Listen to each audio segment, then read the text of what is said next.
Great. Good evening. This is the February 28, 2018 meeting of the Finance Committee. It's just after 7 o'clock. We're trying to get a little organized here tonight. Our agenda this evening, we're actually going to start with the Police Department CIP and budget. We've got some transfers that we're going to handle probably right after that, a couple including the Police Department and DDIS. Then we're going to move on to the Fire Department CIP and budget, and the Emergency Management budget. So it's Public Safety night here for the Finance Committee. We've got a full contingent of uniformed police and fire officers. Great to see everyone tonight, chief, lieutenants. Let's start with the police CIP. So lieutenants, Eileen and Todd, if you guys can come up. Yeah, just kind of a general overview of what's new, what might have changed within the police budget for the CIP, and then we'll move on to the operating budget. Thanks for joining us. Good evening, through the chair. Good evening, fellow Finance Committee members. The changes to the CIP are largely due to some recent information relative to mobile radios and portable radios and what may be happening with the police frequency in the very near future. So in light of that information, we had several meetings with the town administration looking for money to fund that. So if there's any specific questions relative to the frequencies, the radios, the mobiles, Lieutenant Lemon will address those. But we are going to be receiving $90,000 through tax levy money that will be, hopefully, if it goes forward, will be approved at the Maytown meeting on your recommendation. And that will then seed a 5-year lease purchase for the mobile radio project. So in addition to the portable radios, which have a cost of approximately $8,000 per unit, the mobile radios that will be going into our fleet vehicles run around $5,000. So in light of that information, we increased the monies for our police vehicles to $135,000 off the $120,000 that was previously believed was the true need.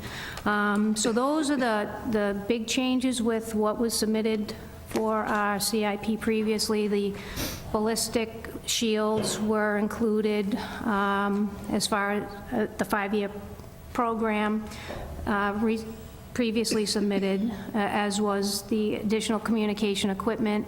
That money is now going to be put toward the mobile and portable radios. That was initially going to fund new portable speaker mics and batteries for our current radios that are nearing 5 years old. And we already have the $28,000 for computer hardware. That's going to be replacing one of our servers, network servers, and that should be the last component needed to get all our network systems in order after, I don't know if you recall, last year we ended up doing a transfer of nearly $32,000 for server repairs and whatnot. So that in a nutshell is the CIP for 2019. Okay. I'll call it the new radio investment that we need to do, and it looks like it's the feds kind of pushing this down. It seems to be we're trying to work a little bit with the state police probably with this in some way, shape, or form, and hopefully some money comes falling out of trees somewhere in the future on this. What's the estimated total cost on this? Just so everyone's aware of that. I had this up close to $500,000? Maybe more. Right. I'd like to give the board some information If you on could, it. we had a side conversation on this, and it was, very interesting, if expensive. I'll be brief, and I'll tell the Finance Committee that I know a lot more about radios than I ever thought I'd need to know 31 years ago when I took the civil service test.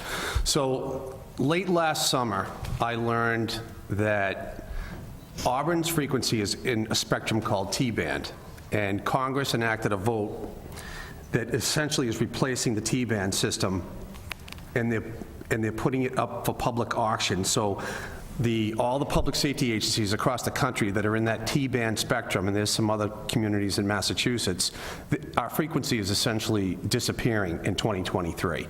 So at first, I thought that was a joke, so I contacted some people that are a lot smarter than me, and I've been working with the State Police Communications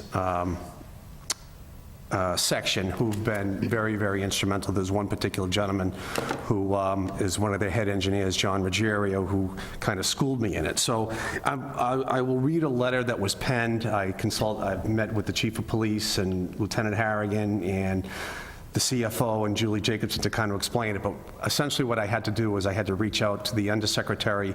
His name is Curtis Wood. He's the Undersecretary of Forensic Science and Technology, and basically what that means is one of his responsibilities, he's in charge of communications and interoperability across the state.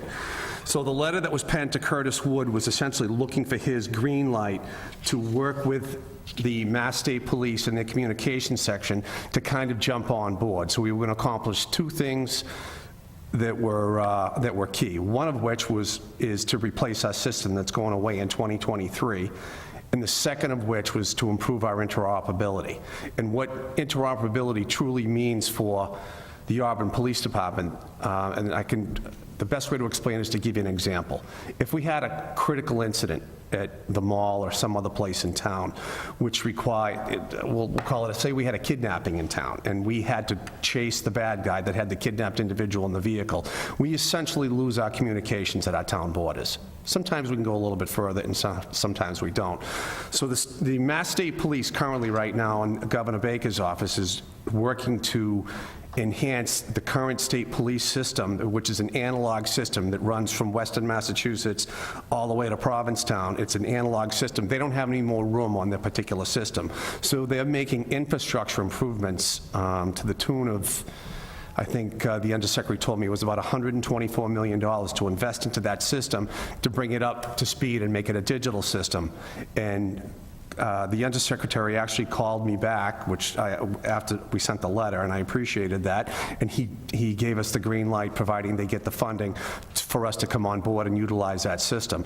So that system, part of that system is already in place. It's in all the police stations and all the barracks. So each police station in the Commonwealth can talk to each police station. We can talk to the barracks, and the state police can talk to the police stations and the barracks, but none of us can talk to each other. The fire departments years ago were way more advanced than law enforcement, and they figured out how to talk to each other long before the police departments did.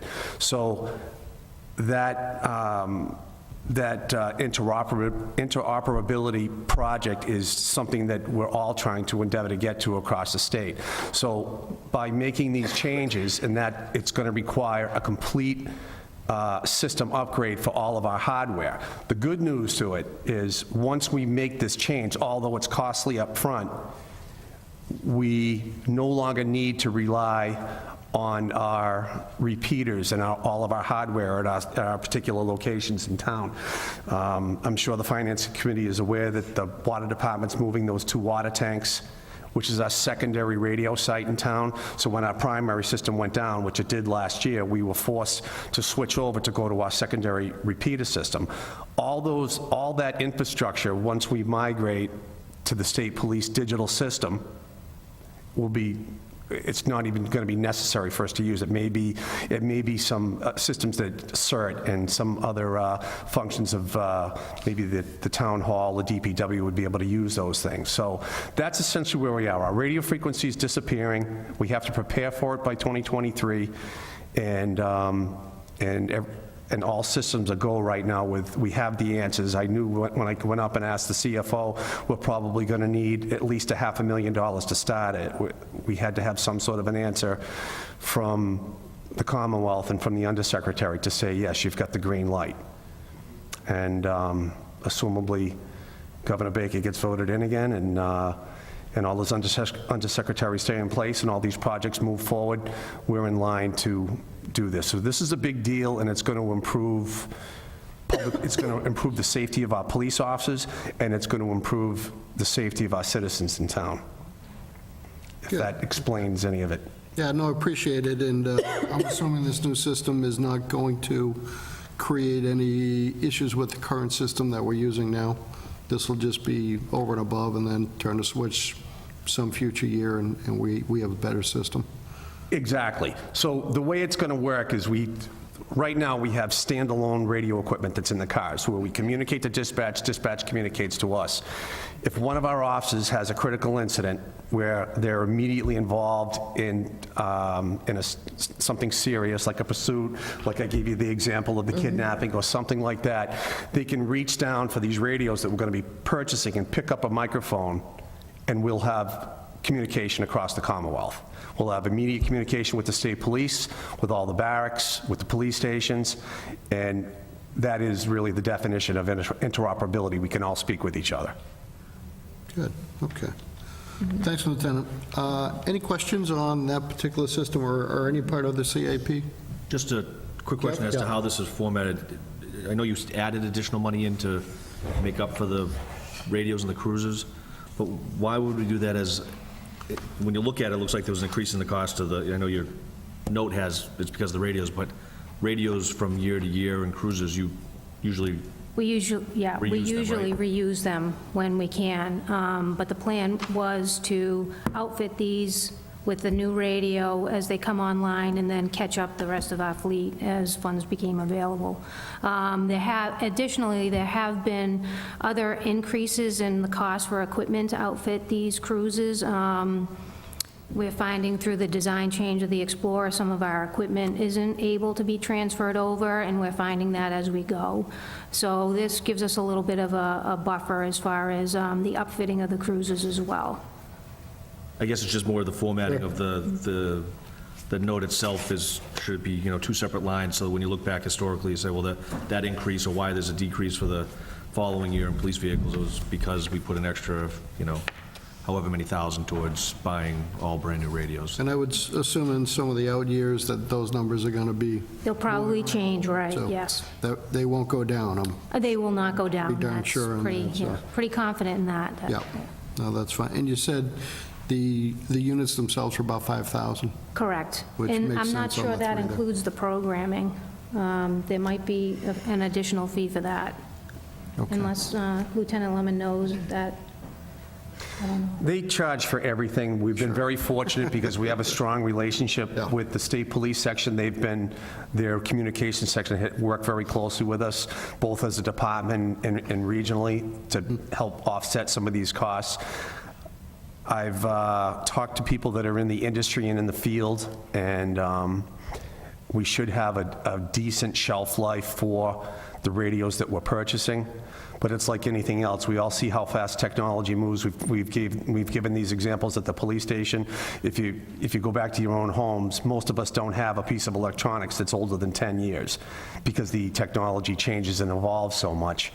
And this equipment's extremely expensive. Okay. Do you know offhand how many communities are affected by this? You said several in the state, but obviously not all. NYPD's affected. And to give you an example on how large scale this is, and it's across the country. And what they've told me is they said, yes, they know it was voted as an act of Congress. This was, and it was a federal vote that took place. And they said, will it happen exactly on 2023? They said, I'm not sure. They said it's going to happen, and we have to prepare for it. I want to say that, what was the close one to us? I think it may have even been Millbury. That was another community that was affected, but it's hundreds of police and fire agencies, and they're going to make that bandwidth available to cable companies and telecommunications companies and cell phone companies like Verizon and things like that. They're making that a commercial, and they're pulling it away from public safety and saying you have to go somewhere else. They're selling it, that's great. That's great. Okay, any other questions on the CIP at this point? Okay, let's go to the operating budget then. Thanks for the presentation on that. Appreciate it. Lieutenant Harrigan, I know we've been through this a few years now anyways, and this is where I, once again, give you a chance to talk about some highlights here, a couple of things that are getting done. It's nice, I know we're doing some additions here, so that's always good news for you to share with us and how that affects So, Mike's yours again. Thank you. I'd like to start, if I might, with the current year, and then go on to the Sure. fiscal year 2019 budget, just because there's a couple of things. It does seem somewhat like Groundhog Day. Things that have been our nemesis in years past are in our current fiscal year, and that's the building and ground repair.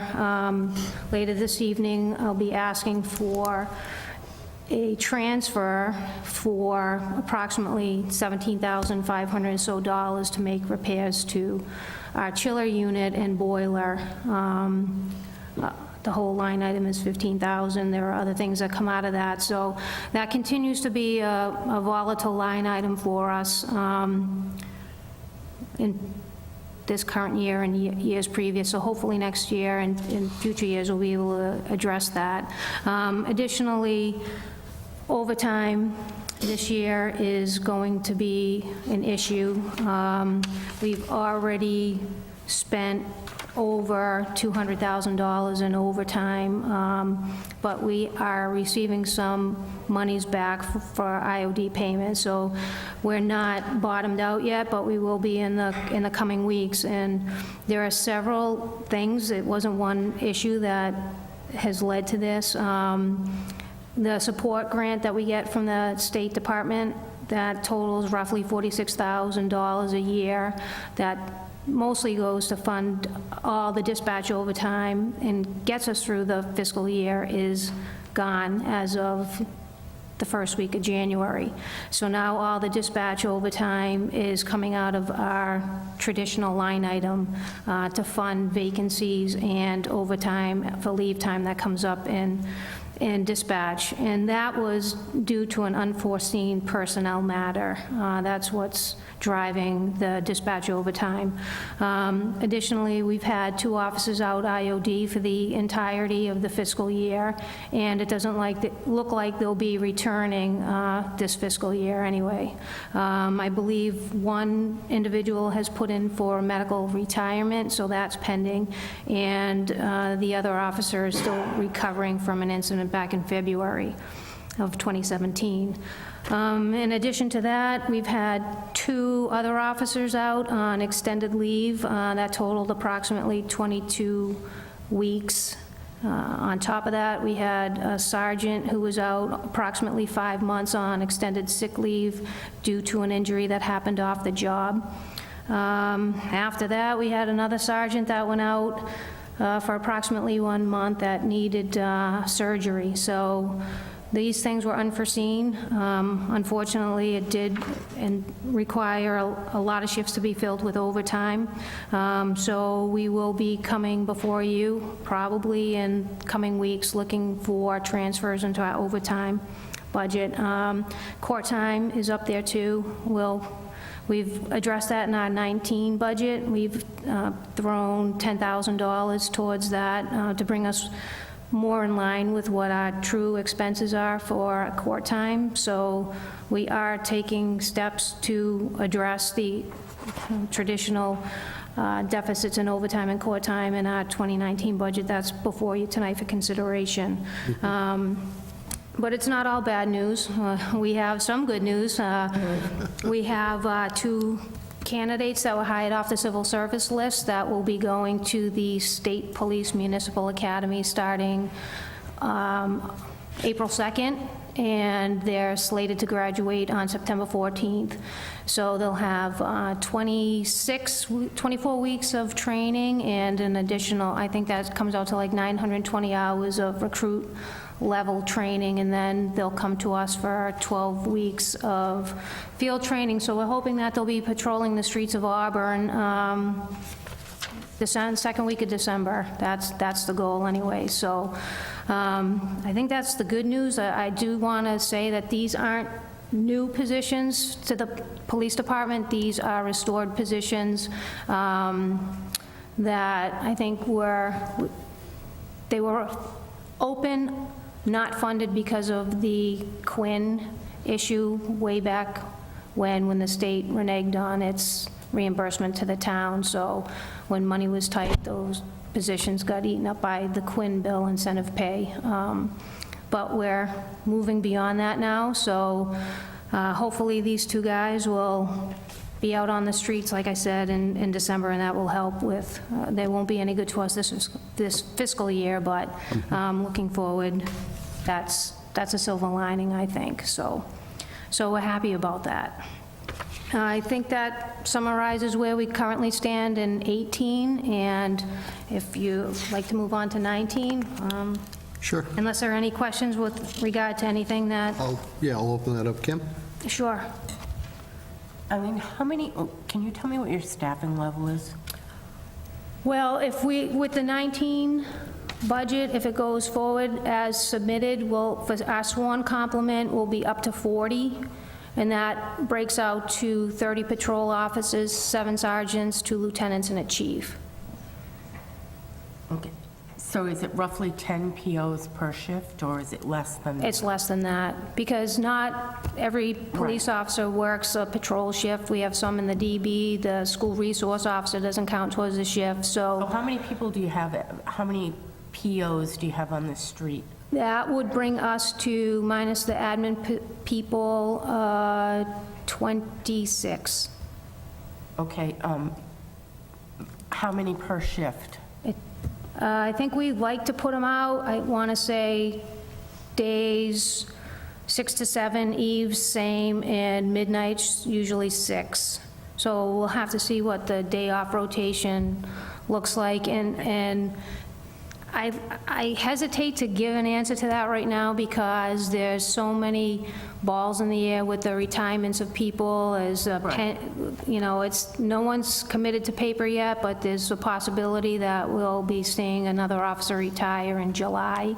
So even though we're adding right now on paper, we're quicking, it's 2 in, 3 out, and we're back to. So ideally, once maybe things settle down and we get some bodies in place to fill So some of that's the these. goal, That is the goal, That's the goal. right. So there's just a lot of uncertainty right now relative to some movement with retirement and other things, so I hate to commit to something right now and use. And can I ask one more question? Sure. Do you know annually how many calls for service you have? I know we had close to 22,000 last year. We're just under 3,000 from January 1st to present.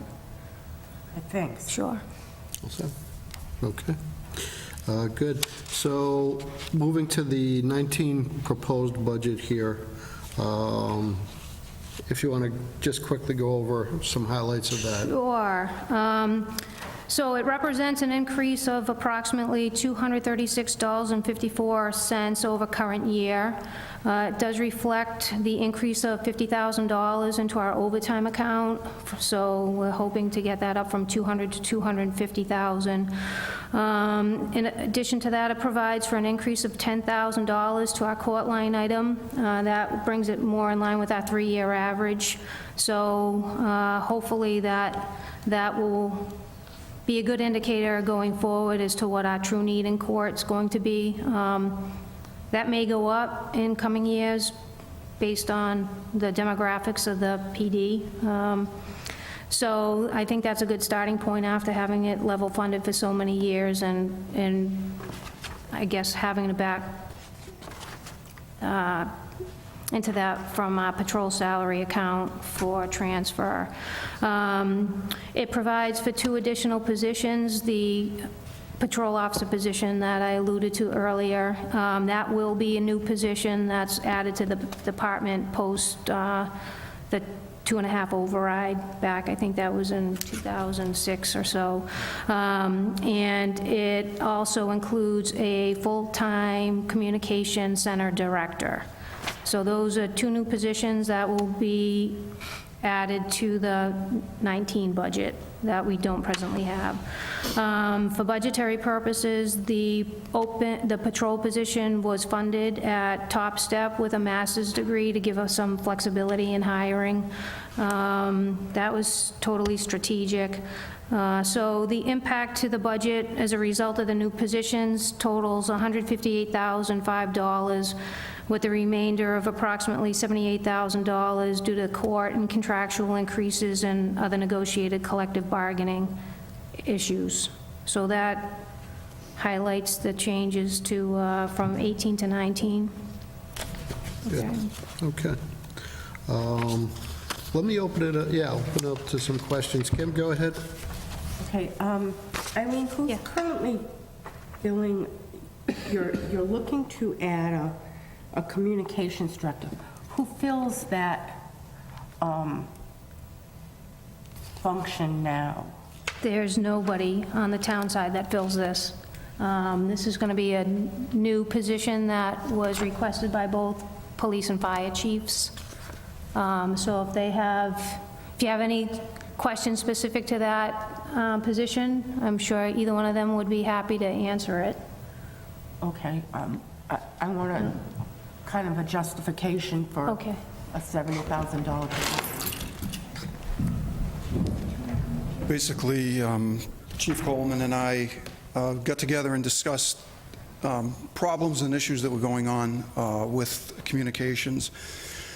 There are certain things that we're now mandated to do by the state. One of them is its quality control with emergency medical dispatch. Chief Coleman could probably speak better to that more so than I can. However, I can tell you that we're mandated to do quality control and to review and screen EMD, emergency medical dispatch calls after they come in, and we quite simply don't have anybody to do that now. We think that having an emergency communications director, it would define some roles.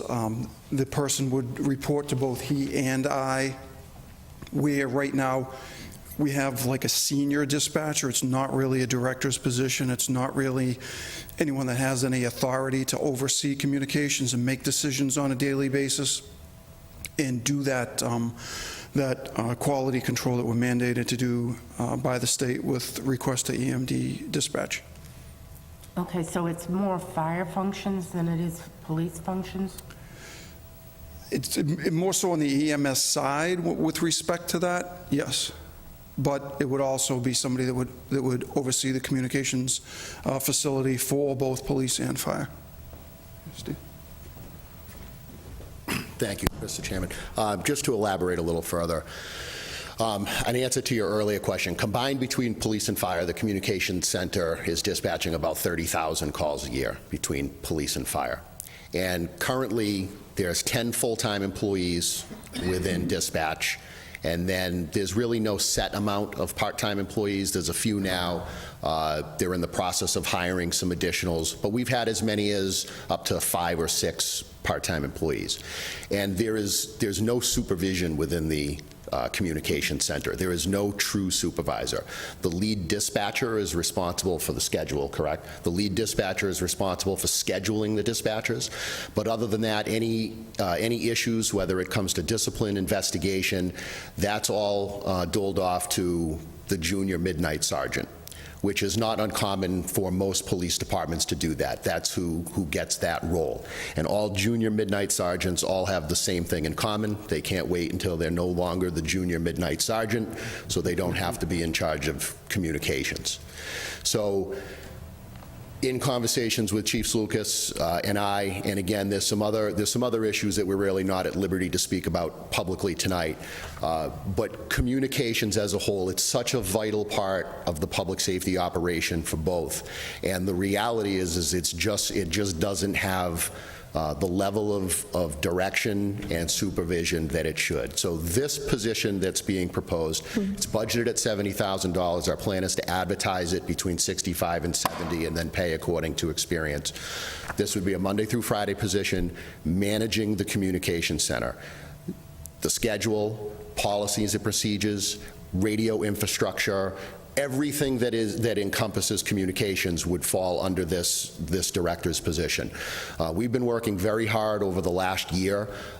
Sergeant Starkus, who's currently the dispatch supervisor, Captain Brigham, who's in the audience here tonight, he is the liaison, communications liaison from the fire department to the communication center. They've been working very, very hard over the last year to try to bring some policy and bring some procedure and bring some training, things that have not typically been there in the past. But again, those are very difficult things to do with supervisors that are scheduled different shifts. Like Captain Brigham, he's a shift commander working a 24-hour shift. Sergeant Starkus works the midnight hours. It's very difficult to have that sort of continuity for an operation when you have supervisors that are working in the midnight hours, to try to deal with communications issues. So there's a lot going on in there. There's a lot that's not being done. The EMD is just one of them. The state does mandate that we EMD a certain percentage of our emergency medical calls. I can tell you that right now we're not accomplishing that in any way. So this is going to be somebody that's going to have direct oversight of communications as a whole that encompasses everything: training, policies, procedures, infrastructure, the whole shooting match. Thank you. Well, second? Okay. Any other questions? Okay, that's fine. So we've got that new, when is that position coming out? Is that going to be a fiscal year start? Are we already July 1st on that? Okay. That's fine. Any other questions before we take a vote on this? Kevin, anything? No? Okay. Mallory, you'll be abstaining on this. Feel free to ask any questions, actually. That's not a problem as far as I'm concerned. Ann, all set? I'm all set, thank you. That's fine. Okay, so we have before us town manager recommended budget of, this is for the entire police department, $4,574,157. That's a 5.44% increase over the prior year budget, and within 5 or 10 grand, I think, in terms of what the department had requested. Do we have a motion on this? Second? All in favor? Aye. Opposed? So voted. Thank you. And we've got, just quickly, we'll take care of some transfers. And, thank you. There's one additional.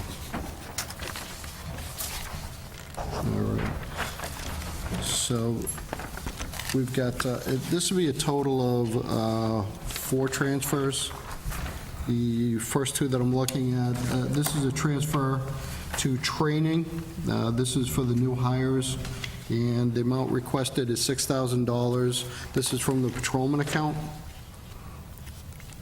Motion to approve? Second. All in favor? Aye. Opposed? So voted. Thank you. The second transfer is to the food account for $1,800, also from the patrolman account, and this is to cover recruit officer meals for the new hires. Motion to approve? Second. All in favor? Aye. Opposed? So voted. Thank you. The 2 other transfers, this is both going to the, within the police department, the building and ground repair account. I'll accept a motion to take these 2 as one. So moved? Second. All in favor? Aye. Opposed? So voted. Thank you. The first, once again, this is going to the building and ground repair account, and this is to cover estimated repair costs to the boiler. In fact, I'm just going to open up to Lieutenant Harrigan to describe what's going on here. We're going to have a total transfer of approximately $17,550.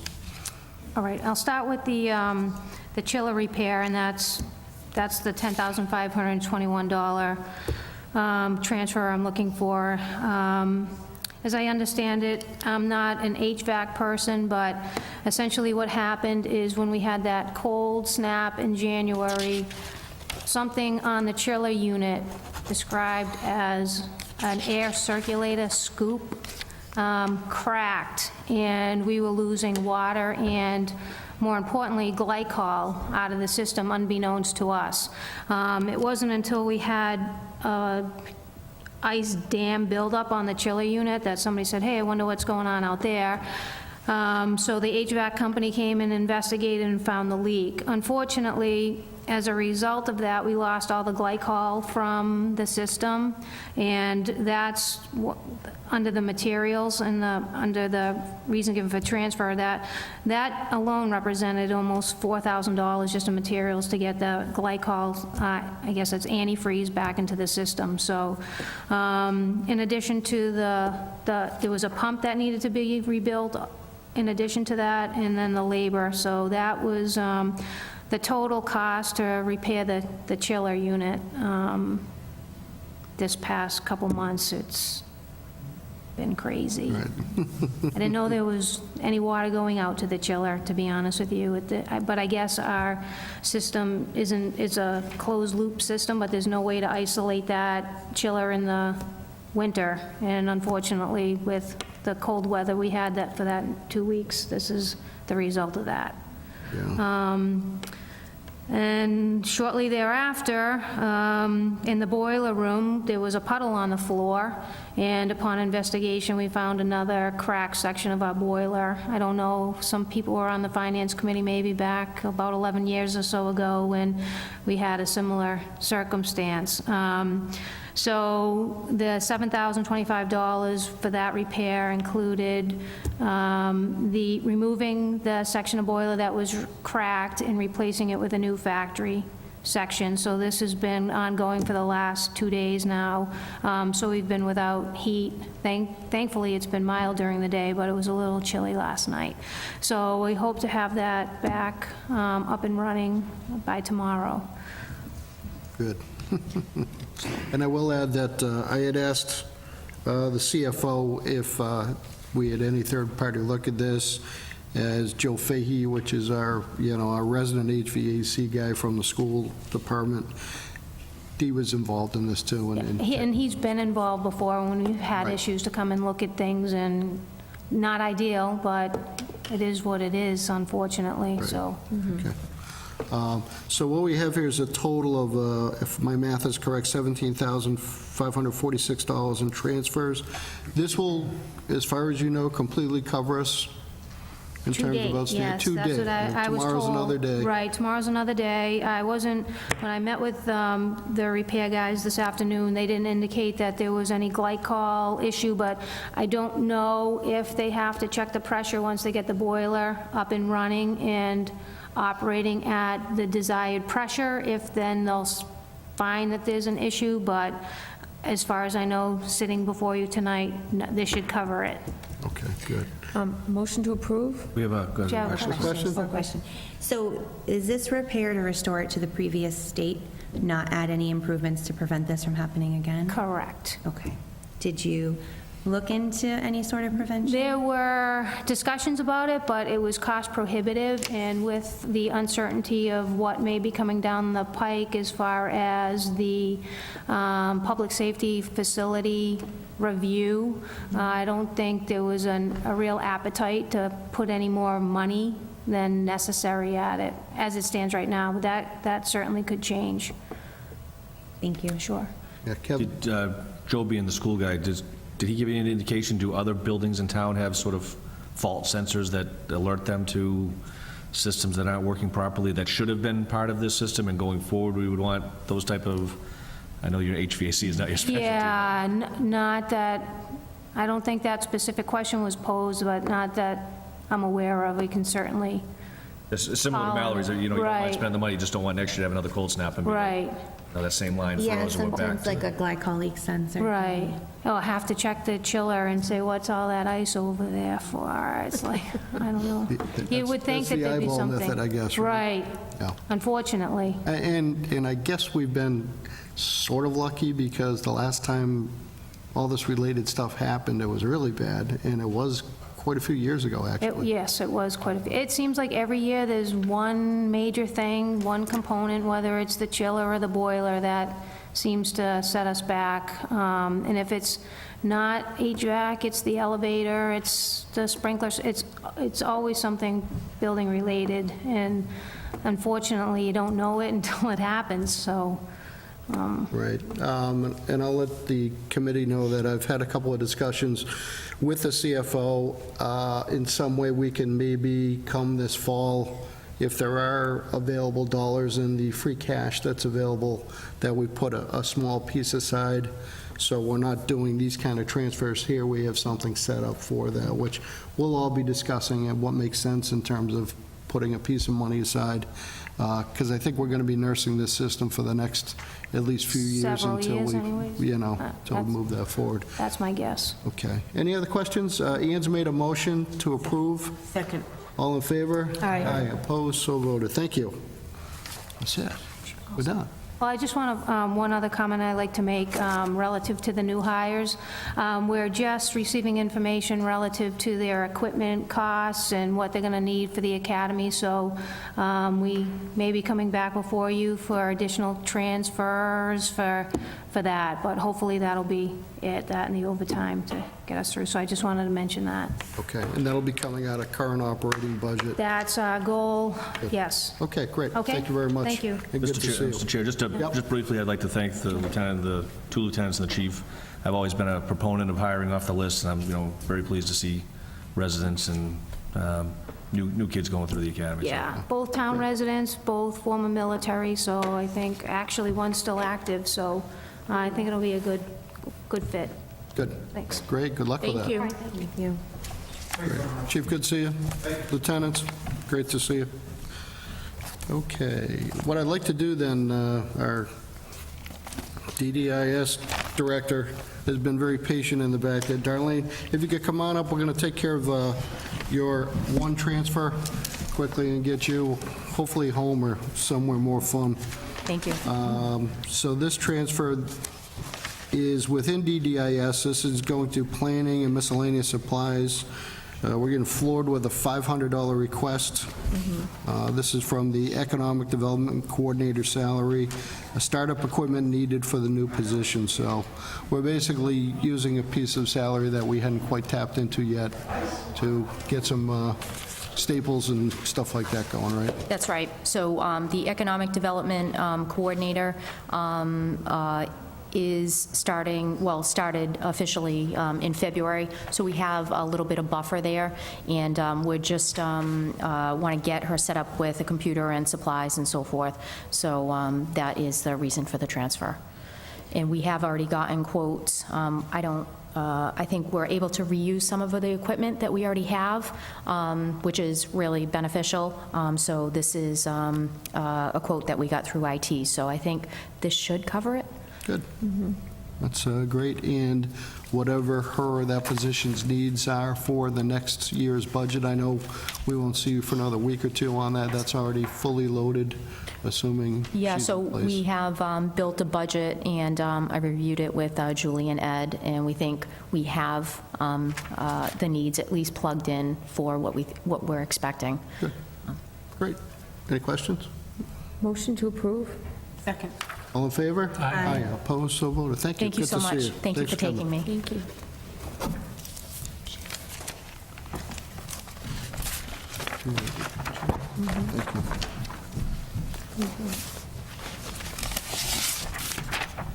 Okay, great. We'll move on to the fire rescue budget. Chief, Deputy Chief, good to see you both. Once again, let's start with the CIP. Sure. Any new current additions, that kind of thing? I knew the police had some, I'm not recollecting if you're making any current year changes, Chief, in the CIP. The only change from last year was the portable radio replacement. We moved from FY '21 to '20. Well, actually, there's two changes. We moved the portable radio replacement from '21 to '20, and we moved the replacement of the training tower from '20 out to 2023. So we didn't add anything new. We've just kind of adjusted the years. We currently have a federal FEMA grant submitted for the portable radios. We're hoping to hear on that, but if not, it would come up for next fiscal year. And then the only other change, it's really a correction, which is on the portable radio replacement. It says 6-year LP, that should be 5-year LP. So that's $40,000 at 5 years for a total of $200. Okay. So the other two things I see is did we move up the forestry truck? Oh, I'm sorry, Mr. No, Chairman. that's fine. I was setting you up on Yeah, that. so our forestry truck went out of service last year. The vehicle was a military surplus vehicle. It was a 1991 Ford F-250 military surplus. That went out of service last year. It was unable to be repaired. So we did move some things around to replace the forestry truck in fiscal 19. Okay. Now, that wasn't part of your original budget, though, right? Was it still the plan going into this budget cycle that we were going to move that up? The plan was, the forestry was on, but it wasn't on for 19. I advanced it up, but it was on the CIP. Okay. And I'm only asking that is because if it went out of service last year, did you need it? And are you missing it now? Because Fortunately, it went out of service in the summertime. It was right at the end of brush season, what we would consider to be brush season. We're coming into brush season now, but we'll be able to make do until that truck goes into service sometime in July. It's essentially a pickup truck with a skid unit in it, so it's not anything custom that needs to be built. So it's really just a matter of placing the order. We should have the truck in service sometime in July. Okay. And I guess are we starting this year with replacing engine number 1, or we're moving some monies around? Yep, no, engine 1 has been on the CIP to be replaced in fiscal 19. So that is on there as planned. And I know the CFO mentioned during the budget presentation that I think it might even be listed in here. He has a plan to put a piece of money down on that. So we're going to do a 5-year lease on it at 95, but his plan was to put, I think, $200,000 down and then only finance the balance of $300, I believe. Yeah, okay. All right, good to know on that. Let's see, good there. All right, any other questions, comments on the CIP? And that will be any year. So the chief is moving stuff around, so we can look at any year. Kim? Chief, did you say that the radio replacement got moved up to 20? Or, Yeah, so portable radio replacement was, I believe, in 2023. So I swapped that and the fire training tower.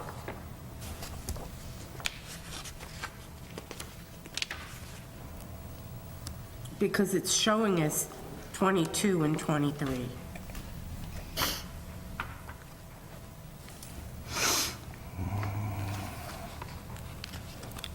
Portable radio replacement, the start of it? Yeah, 22. I have it on my sheet as 20. Isn't that what everybody else has? Yeah, I have 22. Mr. Chairman, And is the this what you tower have? is 22 as well.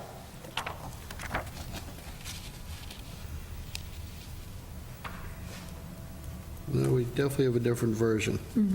All right. So what we'll do, Chief, is we'll work that out with Ed, and we'll get you back to go over those, and we'll make sure it should be a quick get-together on that. Sure. so- You know, again, brief summary, what I did was the training tower was in 2023. Yep. Portable radios, I'm sorry, training tower was in 20, radios was in 2023. I switched them. All right. So the training tower did get moved. Yes, that's at 2023 now. Okay. It's at 2022. Now? I have it on Stand by. 2023. It's supposed to I'm be... sorry, 50,000, I see that now. Okay. Looking at the wrong line. Oh, wait a sec. No, it's just, this could be tough. The fire tower replacement No, is in, I'm seeing it in 2022 in this version here. I have it as fire tower replacement 2023 for a total of an annual payment of $87,500. All right, this is still shown in 2020. We obviously have an older Yeah. version on this, so Yep, we'll that's we'll fine. get that I'd be straightened more- Yeah, out. I'd be more than happy to come Great, back. that's a nice catch. Thank you very much on that. And we'll revisit that. Mallory? So they were discussing modifying the CIP for the police station to fit the new radios. Is that something you're going to need to do for the fire trucks as well? No, we're on a different bandwidth. Yeah, Okay. they're currently on UHF. They're jumping up. We're on a VHF frequency, so there's no, we have no radio issues. And even with this new portable radio, or if those are portables? They're portables, yeah. The vehicles? frequency itself and the bandwidth is not changing. It's replacement of the equipment. Thank you. All right. So basically, we'll put the CIP on hold. Unless there's any other questions I want to take care of tonight anyways on this. All right, so let's move right on to the operating budget then, Chief. No problem. I'll start off with information like I normally do relative to ambulance receipts. I know that's always a question that comes up. I spoke with Rick Martin, who's the president of our Comstar Billing, who's our billing company, at the beginning of the week, and he provided me with some activity tracking reports over the last 3 fiscal years, 16, 17, and then to date in 18. I'll just read real quick, surmise what he said. So he attached the activity reports for the 3 fiscal years. It says 16 and 17 are complete. Working FY18 accounts is very active, so the collection percentages will climb until all work is complete, but the expected FY18 results will be at or above historical levels. So fiscal 17 last year, we landed with a total collection of 1.4, just a little over 1.4 million. And then to date, we are at 684,472, still remaining time within this fiscal year. But if you project that out, as he mentioned, we are still on track to be at or above those levels. So I had one sort of CIP-related question. I know you'll be recycling through the ambulances over the next several years. From what I saw, it looked like ambulance 1, the receipts from ambulance would be covering that, but not for ambulance 2 when that started? Or was I misreading that? Or should it just wait? It could No, have just- the years no, would have been messed up. the plan is in 2020, it'd be ambulance 3 that's the next standby.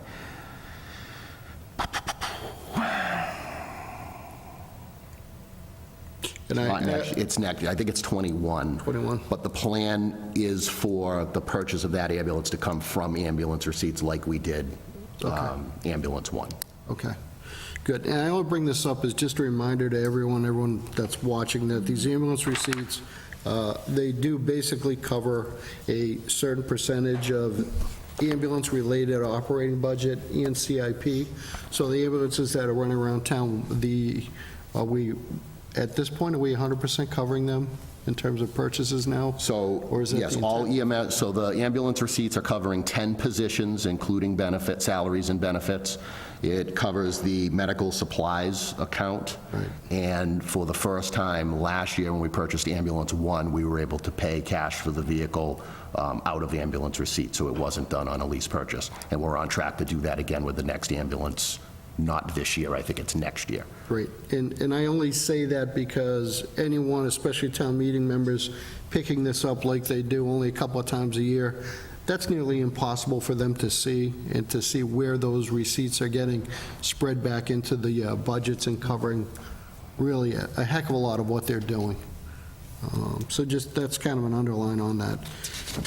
Okay, in terms of the operating budget, and I interrupted you, Chief, I apologize. Not a problem. Highlights and stuff that you couldn't get done or want to get done? The budget, there's really a couple of large changes in the budgets this year that I'll talk about.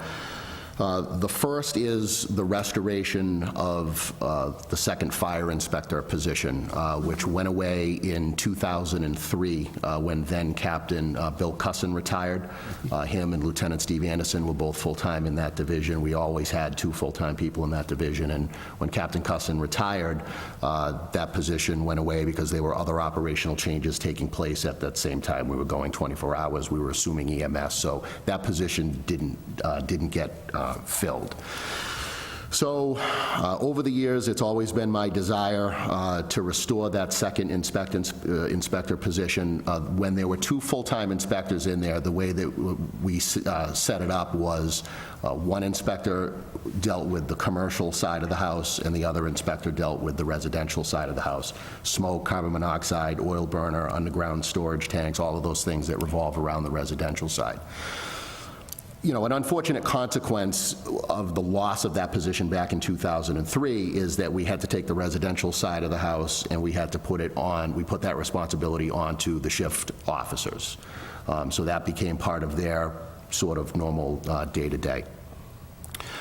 It's not the best situation because unfortunately with that type of work, we make a lot of appointments with realtors, with homeowners, and we're not able to keep a lot of those appointments due to emergency calls. So it's not really the best way to do business on the inspectional side of the house. So it was always my hope and desire that we'd be able to kind of restore, you know, what we had. Not to mention that the inspection side, you know, continues to grow as we get, you know, some larger projects that comes in, and even just the residential side in terms of oil burners, things, those have increased over the years, and the complexity of the inspections. Over the last several years, not to bore you with a lot of details, but in order to conduct fire inspections now, you have to be a credentialed fire inspector within the Commonwealth, both at the basic and advanced level. We, in Auburn, we always required state certification as an inspector, but there's been other requirements that have been kind of put on the inspectors. And when you have 4 shift officers who are responsible for running a group, also having to take on those types of duties and those requirements, it gets very challenging because, again, you have, you know, you could have an inspector go out today and pass an inspection, or, you know, I should say fail an inspection, and then say, well, this is what you got to do to correct it, and then tomorrow another officer could go out to do that same inspection and then maybe have slightly just a different interpretation on the code. So when you have 4 different people trying to interpret the code, it gets a little challenging. So how we were able to accomplish the restoration of the second, let me back up. There was 2 other things that were driving this in my conversations with the town manager. Captain Anderson will be retiring in 2 years. He's informed me that in a couple of years he's going. And he has been full-time in that office for 20 years. And when he walks out the door, there's a lot of institutional knowledge that's going out the door with him in terms of the commercial, industrial side, the developers, the property owners in the business community. And it's just not a good business plan to, you know, have someone walking out the door and then passing the baton same day and, you know, kind of a little pat on the back and saying good luck. So it was always my desire that we would be able to get somebody in there that would have a couple of years to work, so Captain Anderson could kind of pass on that knowledge about what's going on in that office. Unfortunately, in early July, Captain Anderson was injured. We had a couple of fires within a week of each other at the Worcester Envelope Company. Captain Anderson was injured at one of those fires. He's going to wind up having some surgery at some point. So he's been out since early January, and that forced me early on, within a couple of weeks of that injury, to take Greg Moran, who is slated to go in there in July, and I had to take him off of his normal group assignment as a shift commander of Group 4, and I had to transfer him over into the fire prevention office. So we had a presence there, and he was able to continue that work. So currently, we're running short on Group 4 because Captain Moran is already manning that office. But I think it further highlights the need to have, it's a busy office, and I think it further highlights the need to have 2 people in there because, you know, one injury and the next thing you know, your fire prevention office is closed, you know, for a couple of months. So to have that kind of continuity was important as well. So over the years, it has always been my plan on how to fund this second fire inspector was with the fire suppression money that we were using for part-time shifts. As the years have gone on, the number of eligible call firefighters that we've had within the department who can take part-time shifts has dwindled. We are currently down now to 2 members who are eligible to work part-time shifts, but one of those members is out on a long-term injury, and I'm not even sure if he's going to be returning. So we currently, at the moment, have 1 member who is working the part-time shifts, and he currently has 2 shifts. So we're filling 2 out of a potential 14 shifts. So in essence, 12 of those part-time shifts are vacant. It's a broken system. It has been a broken system for years. The part-time shift system went into place in 2003, and at that time, we had 3 during the day and 3 at night, for a total of 6 a day, and then at some point, it went to 2 during the day, 2 at night, 1 during the day, 1 at night. So the program has altered over the years based on, the amount of eligible people that we've had. So I have had conversations with the Call Firefighters Union. They understand the decision. They are behind the decision. I've had no pushback, from the union. They understand that it's a broken system. They understand that it's a necessary move. So the restoration of the fire inspector's position is going to be done internally within the budget. So what will that allow me to do is, this current fiscal year, we had $80,000 allotted in there. I'm going to take $60,000 of that money. That will transfer Captain Moran over to fire prevention on July 1, and then that will allow me to backfill his captain's position on Group 4, backfill the lieutenant's position, and bring in a Step 1 firefighter paramedic. All of that will be accomplished within the $60,000. The remaining $20,000, which you see in the budget, will be enough money to maintain the call firefighters on their emergency callback. One of the other things, Mr. Chairman, to your point, talking to town meeting members, the public at home, one thing that it's important to understand, and I like to reiterate because I think it gets lost, is that elimination of the part-time shifts does not mean elimination of the call firefighters. One has nothing to do with the other. You can have call firefighters without having them actually working station, shifts in the station. We were looking at some numbers the other day. It'll be 7 years in May since I was appointed chief. I've hired a dozen call firefighters in the last 7 years, and they've all come and gone for one reason or another, moved out of town. We've actually had the opportunity to hire many of them as career members as we've been able to grow. But out of the 12 that I've hired, there's 1 left, in terms of, who's still active. I continue to support having a call firefighter program, but they're tough to get, and it's not just here in Auburn. It's a statewide problem. It's a nationwide problem. But Deputy and I conducted, and Captain Mitchell from the call firefighters, we conducted some interviews a couple of weeks ago, for some candidates. We got 1 that we're going through the process right now with the background check and things like that. So we continue to try to recruit and retain call firefighters, but it's becoming a challenging thing. But to have a part-time shift program that's sort of built around them, it's a broken system, and I just can't justify continuing anymore, not when we have needs in other areas of the department that money could be better suited. Okay. Thanks, Chief. And thanks for explaining that, too. No problem. I'm going to open up to questions. I just got one, Oh, sure. two more things just relative to the budget. So the other thing, the other increase in the firefighter line item is for 2 additional firefighter paramedics. But it would be a January 1 start, so it's the equivalent of 1 salary, but it would be a January 1 start. As you all know, since I've been chief, I've been advocating for increasing our staffing from 8 career members to 9, which would allow us to reset our minimum from 6 to 7. In conversations, with the manager and with the CFO, we've come up with a plan to do that, hopefully over the next 2 fiscal years. So it would be 2 in this budget, and then hopefully 2 in next year's fiscal budget, and then that would satisfy the requests that I've been asking for many years. With that, the only other real addition that came in here, other than normal contractual stuff, which is some smaller adjustments to meet 3-year averages, is you'll see an increase in the overtime line from 188 to 225. And the reason that we requested that was historically, as you know, I am in here every year requesting transfers into our overtime line item. And 100% of the time, I don't think that I've ever had to go to the reserve fund to cover an overtime transfer. We've always been able to do it internally, but I've been able to do it internally from the fire suppression line item because of vacant part-time shifts.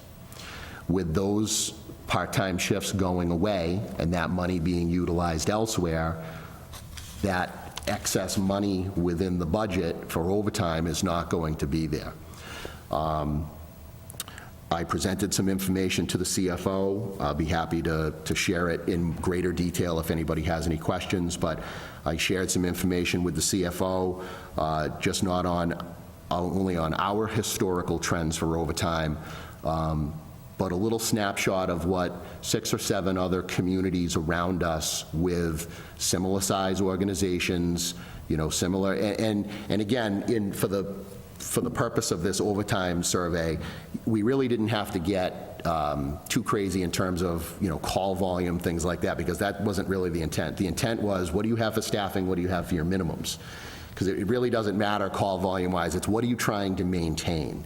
And what that survey showed was that we were very much underfunded within our overtime line.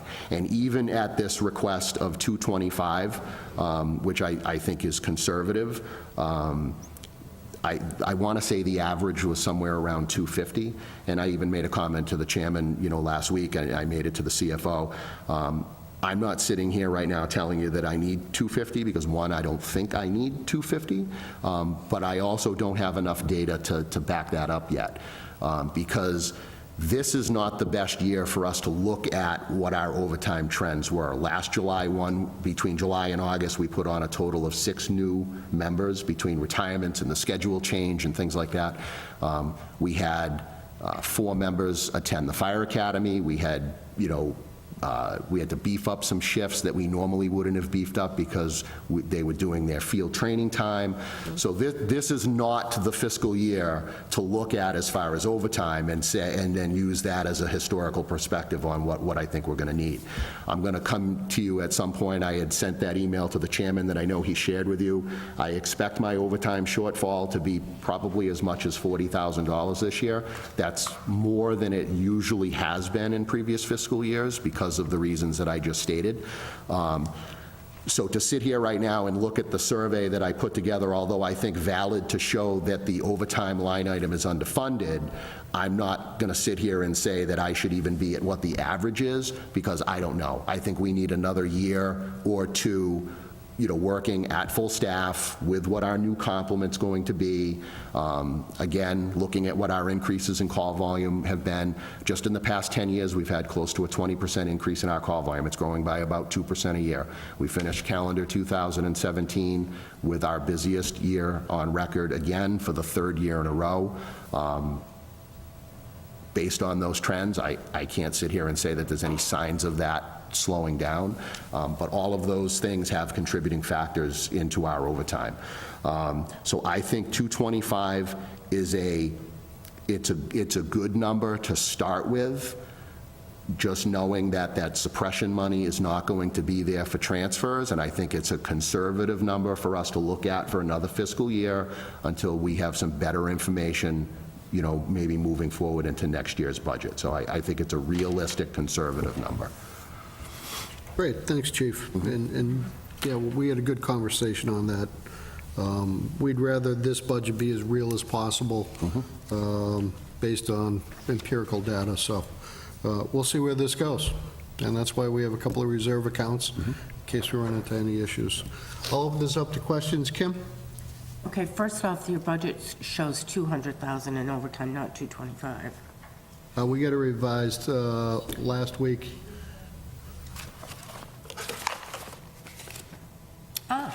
Okay.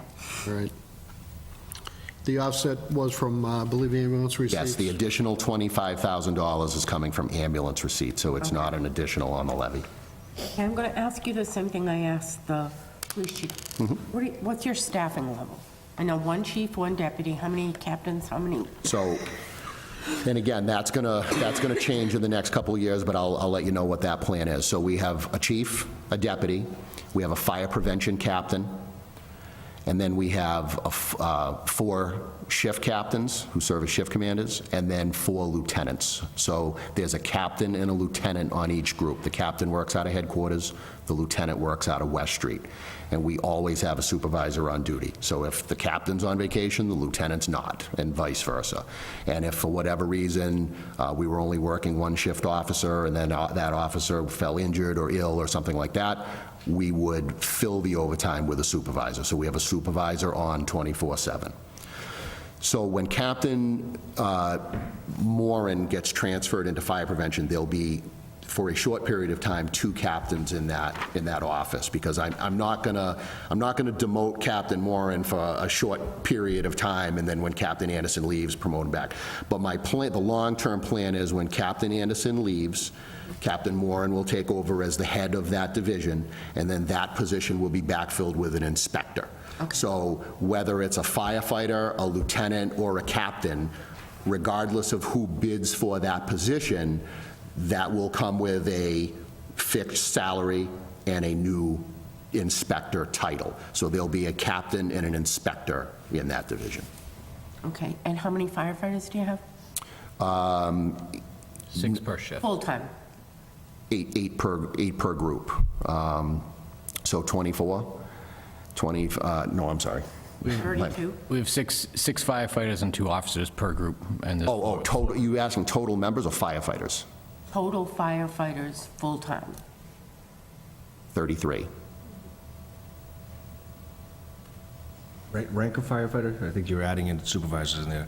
No, you're She just said talking full-time. Full-time firefighters, not, so you have, Oh, so it's 6 times 4, 24. 24 firefighters, 4 lieutenants, Correct. 2 3. 4 captains, 5 captains. okay, so 24 Correct. firefighters. Yep. And how many calls for service do you guys have, not police combined? Combined fire and ambulance. Yeah, fire Yeah, ambulance. so we finished, I'll get you the exact total. We finished, do you know off the top of your head, 3,642, I believe, is what we finished 2017 with. That was emergency. 3,000? 3,642. And that was just emergency activity between fire and EMS. That did not count any of the code enforcement actions. And the code enforcement actions normally average about 800 a year between inspections And that's fire. that's fire prevention, yes. There's a number of recurring inspections on an annual basis that our business community has to have just to operate. And I'll give you one example. Take our nursing facilities. Life Care, the Woods and the Lodge. Their state requirements say that, not only do they have to conduct a certain amount of inspections and things on their own, but they have to have a certain level of emergency preparedness and inspections done by us as well. So between that, then you throw in all of the establishments that serve alcohol in the community with the Life Safety 101 inspections. They're required to have inspections by us on an annual basis before they're reissued their liquor license. Tier 2 inspection facilities, which is hazardous materials reporting. When you add up all of the businesses on the commercial industrial side that require some sort of quarterly, biannual or annual inspection, it's just a little over 200 inspections. So That's why it's imperative that we have somebody who's focusing on the commercial industrial side, because that alone, when you take 365 days a year, minus weekends, minus holidays, or whatever, there's, at a minimum, here's the number of inspections that we have to do just so our business community can open their doors on an annual basis to meet their requirements. That doesn't include any of the residential side or the crisis of the day that pops up, which is usually 2 crises of the day. But, so that totals up to a fire prevention activity of about 800 a year. Through the chair, just a quick question Yep, on the inspection. So obviously, inspections are, safety-driven, good business practices for everything, but are there any fees taken in relative to fire inspections, any of the ones you've just mentioned? So, yes, on the smoke and carbon monoxide detector, which are required by law upon sale or transfer of a home, we receive $50 per inspection for those. To be able to give you what that fee is off the top of my head, I couldn't. But and then same thing, oil burner permits, underground storage tank. There are permit fees for essentially every inspection. Most inspections we do. I will tell you that.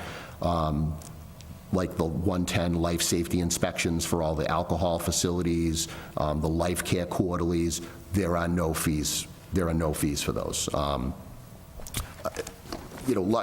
don't know of really any communities that do charge, but that's just something that doesn't sit right with, with me, that we're hitting the business community just so, again, they can open their doors. But many of the things, again, like the underground, things like that, those have permit fees. And it'd be very easy to figure out what those are and get you that number. No, I mean, total number, I was just curious, and does that go back into? General fund. General fund? Yes. Okay. Yep, general fund revenues. Anything else, Kim? No? Valerie? So the increases for the dues meetings and licenses and certifications, is that due to the addition of the second inspector position, or? No, let me look. I have all of that tracked here.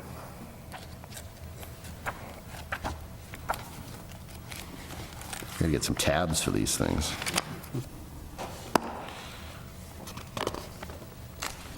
If you want to pass that down to Ms. Holstrom, you can have that, Ms. Holstrom. That's a 10-year call volume Thank you. overview.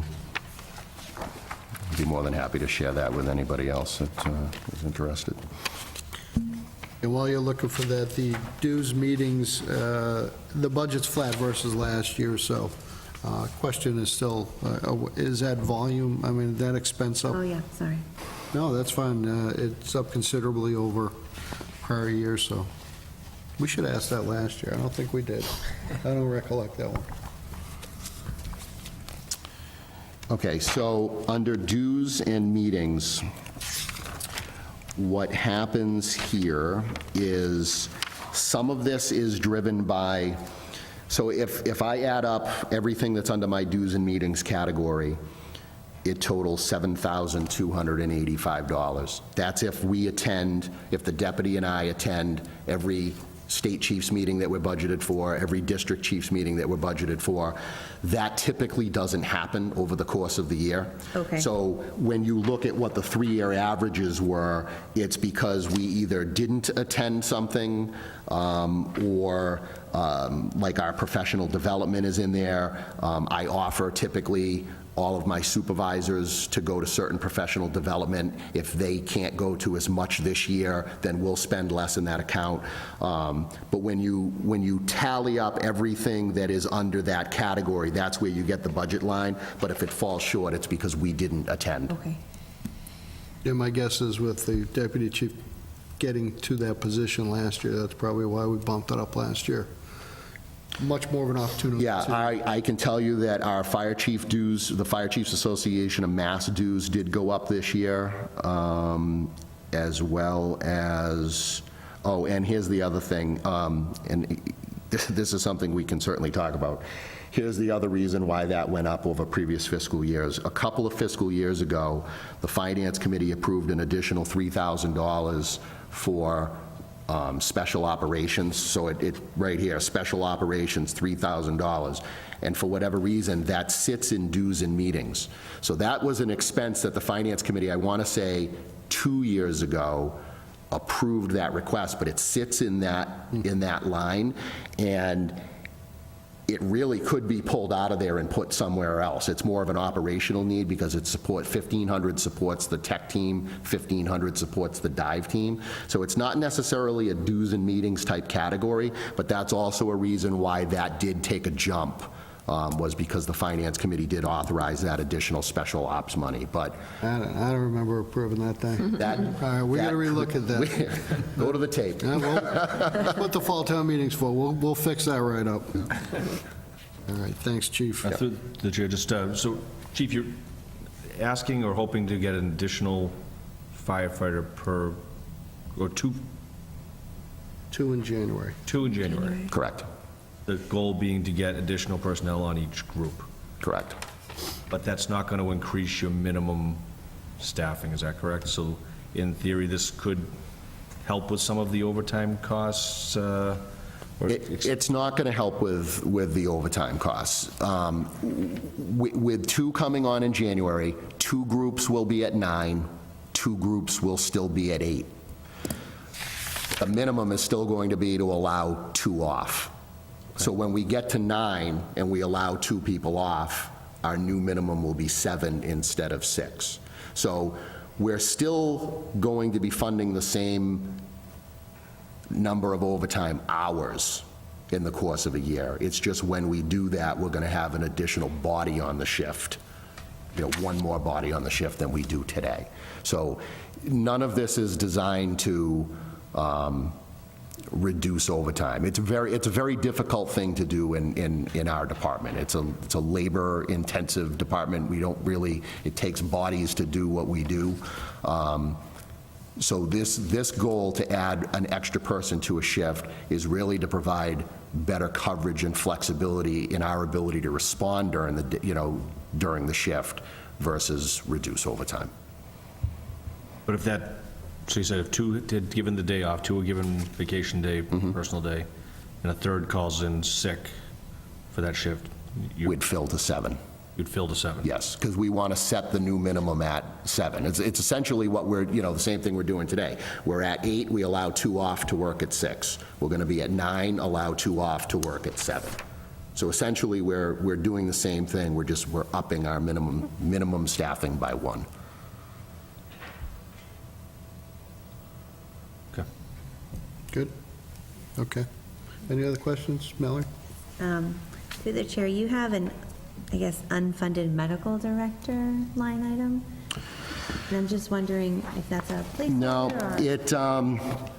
so over the years, that's another thing that could be cleaned up. There's 2 medical director line items. You'll see the medical director one that has a $0 amount, but then on the next one down, you'll see a line that says medical director services for $4,000. Right.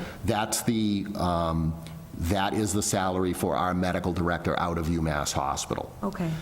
That other medical director line could be deleted. It's not that it's unfunded, there's 2 there, and Okay. it's always been that All way. right, I just want to make sure you're not Yep. going without. No, nope. It's a nice catch. Any other questions on this? Okay. Mr. Chairman, the only thing that I will say, just to add, is the only thing that has not been addressed, which was in my cover letter, is the deputy chief's salary is level funded, only because the bylaw employees have not been dealt with as far as any COLA, so that's the only thing that has not been addressed in this budget. And as you know, our hands are tied at this part of the process. Correct, yep. I'm just bringing that to your attention. Yep, absolutely. And thank you for that reminder on that. What we have is a town manager recommended fire administration suppression and prevention budget of $3,082,977. That represents a 4.45% increase over the prior year budget, including the additions to staff and all these other changes. Motion to recommend. Second? All in favor? Aye. Opposed? So voted. Chief, thanks, appreciate your time. Thank you very much. Have a good evening. Thank you. And just let me know when you see you. want me to come back on the... Yeah, I'll work that out with Eddie on that. Back for Definitely have some you, because there's enough moving parts, I think they're worth discussing. Yeah, Make sure absolutely. we're all on page. Actually, might have a little bit more time to discuss, Yeah. and a little more in-depth. Give you the microphone a little longer, because I know you... Whatever you choose. I will note that we took less time than the police tonight. I will note that. All right, someone's going to be tracking that, I'm sure. All right, good to see you. At this time, I'd like to acknowledge that throughout this whole interesting meeting, our Board of Selectmen Chair, Doreen Goodrich, is here. Good to see you, Doreen. I'm sorry I didn't acknowledge you earlier. We've got one more budget, emergency management, which is a $14,000 budget in total, and that's a that's an increase of $500 over the prior year. That represents a 3.7% increase. I will open to any questions or accept a motion on this. So move. Second. All in favor? Aye. Opposed, so voted. Thank you. Okay, that covers our budgets for tonight. Were there any questions on minutes from June 28th, 17, July 26th, 17, September 27th, 17, and November 15th? I can't believe we met all those times, Sharon. I thought we had taken the summer off. Any questions or corrections on those? Okay, great. Next week, we'll be looking at, if I'm reading this correctly, town clerk elections, Department of Development and Inspectional Services, Solid Waste, Zoning Board of Appeals, and the DPW. That's a pretty full slate. I hope everyone can get here on time next week. All very important budgets, and actually pretty interesting budgets to me. So having said that, I will accept a motion to adjourn. So moved. Have a second? All in favor? Aye. Opposed, so voted. Thanks, have a good night.